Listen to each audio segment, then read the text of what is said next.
What's up, guys? Welcome back to another day in the life. So, this topic that I want to talk about is something that I know is very touchy. Um, and it's something that a lot of people are not going to talk about, but we must do so. Okay.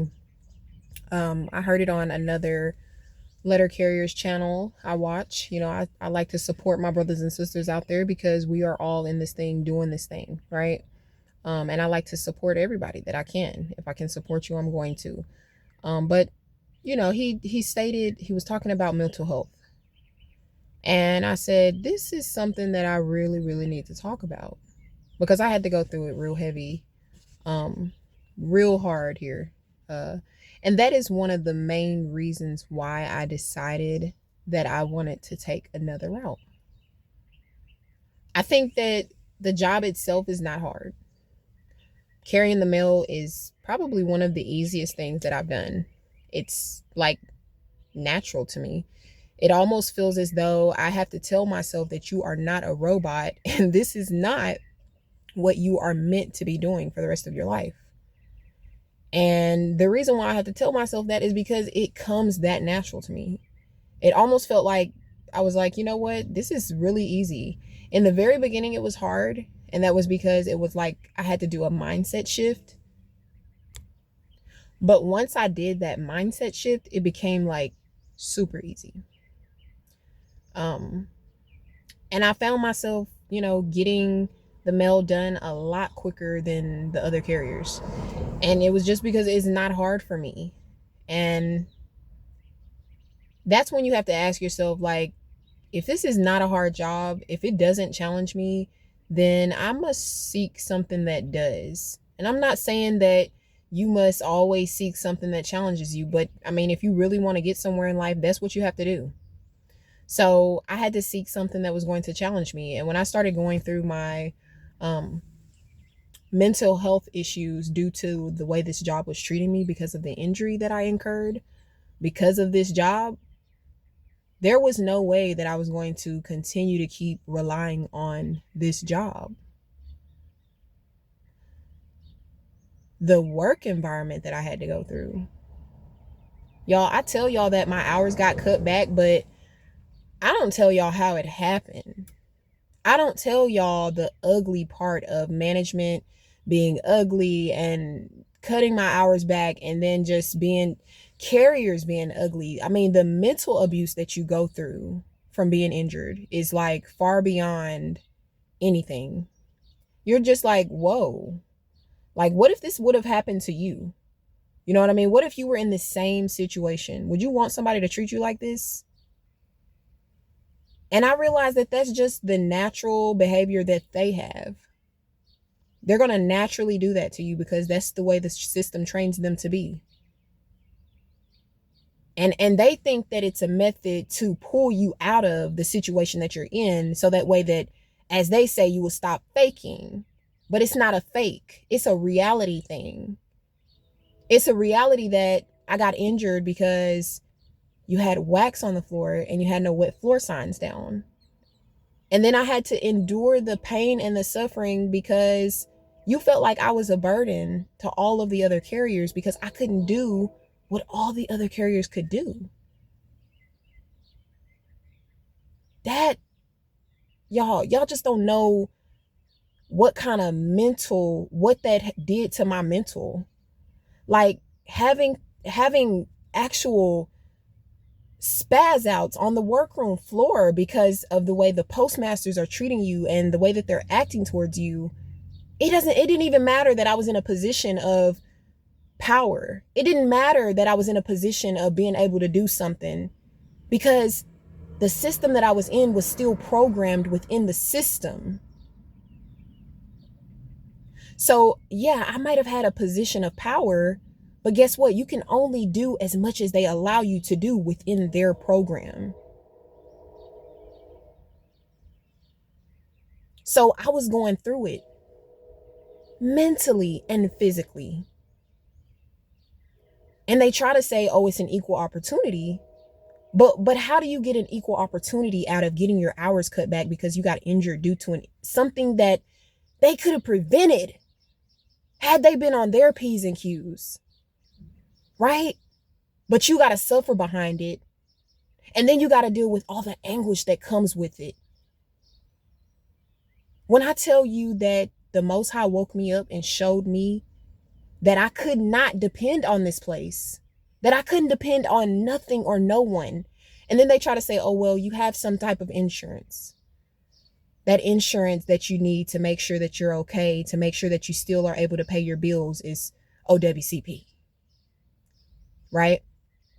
But what they don't tell you is that if you get injured when you first come in the door, OWCP don't want to pay you because management's going to try their hardest to make it look like you didn't receive the hours that you were receiving. And they're going to try to do it at all costs because their job is not to pay you. They're not willing to pay the people that are doing the work. They're not willing to pay the people that are having to suffer. And guess what? That's not insurance for you. That's insurance for them to make sure that if something happens to you, that their backs are covered, not yours. But they try to make it seem like it's helping you. And then when you start spazzing out, y'all, because I had a whole spaz out on the workroom floor, a mental breakdown from all the things that I had been enduring, the stress that I was going through, y'all. This is stuff that I don't talk about, but this is reality. The stuff that I was going through caused me to have a full-blown mental breakdown right there in the post office. In the post office, y'all. It was the most embarrassing thing I could have ever thought of. And I realized that I wasn't having a mental breakdown because I was doing these things to myself. I was having a mental breakdown because you were doing these things to me. And I was simply just trying to do the right thing. Y'all, when I come in, I don't even play no games. I'm not coming there to make no friends. I'm not coming there to play no games. I'm not coming there to just kid around. I'm coming in there to do the job. Guess what? When people are out there trying to get that overtime, I'm making sure that I'm doing my job. If I ain't got 8 hours worth of mail, then I don't got it. Let me go help somebody else. Let me go find some more work to do. This is crazy. That's crazy to me. That the people that's coming in there to do the job get mistreated. The way that they get mistreated. That was my wake-up call, y'all. That was my wake-up call that I was depending too much on somebody else. I had a mental breakdown because I allowed other people to get in my mental. Because that's what a mental breakdown is. You have allowed other people to get within your mental. You wondering why you feeling a certain way? You wondering why you stressing? Because you allowing somebody else to make you stress. You don't have to stress if you don't want to. You don't have to do the things that you don't want to do. In this life, we were given choice. You make the choice. You make the choice as to what you want to do in this life. So when I realized that the reason why I was having that mental breakdown was because I allowed other people to get within my mental space, I told myself, nuh-uh, not again. You're going to build yourself up so much so to the point to where ain't nobody going to be able to break you down. Nobody's going to be able to break you down. Because you built yourself up. Nobody else built anything on top of you. See, it's one thing when you're placing the bricks within your life. Right? It's one thing when you're placing those bricks within your life. You know how to lay the foundation. Okay? You know how you want those bricks to really be. And you know what's going to keep it steady. But if you got somebody else laying those bricks for you, and they're your foundation, you haven't built your foundation. You allow somebody else to build that foundation for you. And then they decide that they want to pull that foundation away from you. then you're down here while they're still up there. Don't give nobody else the room to come into your life and make you feel as though you are not doing what needs to be done. Don't give nobody else the room to come into your life and take something away from you or hurt you in any way.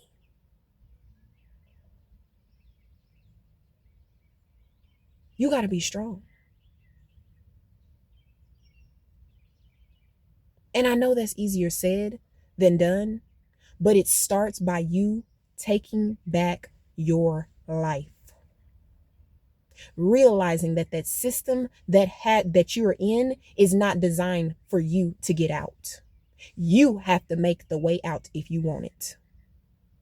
Those mental breakdowns that you're having, oh honey, that's not going to stop. You know why? Because it's a part of the system. They're breaking you down so that they can build you up to their standards. And then you won't know how to live by your own standards. Right? You must build yourself up. If you want to get somewhere, if you really want to get somewhere, you got to build you up. Because if you allow somebody else to build you up, they can tear you down. They know what makes you tick, what makes you not. Don't give nobody the upper hand on how to destroy you in your life. Because that's what they want. I seen very quickly that whenever this job got to my mental, that they had too much control over me. I learned very quickly that I must take back my own control. I must not allow some place to have that much control over me to where I'm actually having a mental breakdown. You broke down my mental space, and I allowed you. The difference between then and now is that now I know that you did it. Back then, I didn't know that you were doing it. But I've seen it, I've learned from it, and now I won't let you do that to me again. And that's what you have to tell yourself, because these 9-to-5 jobs, they are not there to build you up. They're not. They never will be. They're only meant there. They're only meant to be there to do whatever it is to do. And that's the service purpose at that time. If that means that you're only there to make that money while you're there, get your money and go. Right? You shouldn't feel bad if there's no work for the rest of the day. You know why? Because you have something else for yourself than just that. Don't let these people control you, because they're controlling your mental and it's hurting you. And like I said, I had a whole mental breakdown. You know what the first thing they told me was? Call EAP. Call the employees assistance program to get you some help. And who runs the who's still in charge of the employee assistance program? Who's still in charge of that? Oh, we are. That's our team. Our team is going to help you. So what, you're going to break me down and then you're going to have your team to remake me? Yeah, I don't think so. I don't think so. Y'all got to think past that. Y'all got to think past that. They want you to be in the system. They're going to put something in the system so that way, if one person feels like they're breaking, they can build them back up the way that they want them to be. But if somebody else is making you, they can easily find a way to break you. When I got injured, I thought in the very beginning, I thought it was the worst thing I could ever go through. But now that I'm going through it, I see that it wasn't a curse after all. It was a blessing in disguise. Had I not been injured, I would have continued to keep thinking that this place was my all. I would have thought that this place was the perfect place to be. Tired and all. Wore the hell out and all. Dreamless and all. Because all you do is have dreams about their reality. You go to sleep. My husband told me I'm still dreaming. having nightmares about carrying the mail and the stuff that goes on here. My injury happened almost 2 years ago. Yet I'm still having dreams about the things that they've done to me. PTSD over having an injury at a job. I wasn't even in the war going through what they were going through, and I gained PTSD from working for a job. The reason why you're having their dreams is because that's the dream that they want you to see. You got to start dreaming for yourself. Want more for yourself. Depend on nobody but yourself. Get your mental health together for yourself. Not for them. Not to go back and be a slave for them. Get your mental health together so that you can go and be a slave for yourself. Because I'd rather be a slave for myself than go and be a slave for somebody else. I'd rather work for myself because I know that I have the potential. See, the reason why you don't feel like you are getting anywhere is because you don't feel that you have the potential. You got to change that mindset. Because remember, when you have a mental breakdown, what does the mental come from? The mental is from the mind. Change the mind. Stop the programming. Change the program that you're on to your own program. And then it will make sense. It will make sense why you were so stressed out. I see why I was so stressed out. I was in here, even put myself in a position to beg for more. And that's when I realized that no, that's not it. You got to want more for yourself. How can you want more for somebody else when you don't see more for yourself? And that's when I started wanting more for myself. And I'm going to get the more that I want because it's already mine. And you're going to get the more that you want because it's already yours. And like I said, those mental health issues that we're going through, look at the root cause of it. Not what they want us to see, but look underneath it. Why are you so miserable and stressed out over something that literally shouldn't take all of that? Supervisors screaming at employees, employees having fights on the workroom floor because of instigation and mess going on. You got all this smell. Why? Why do you have all this smell? Maybe it's because it didn't get delivered. Right? And now you stressed out over something that wasn't even your situation. And then you allow them to stress you out because they said you better get this mail done by a certain time. And you better not bring none back. And so now you stressed out over their mess. I'm telling you, it's all up here. We stress out over so many other people's problems. It ain't funny. We got to stop focusing on what they want us to focus on and focus back on you. I'll talk to y'all later. Peace out.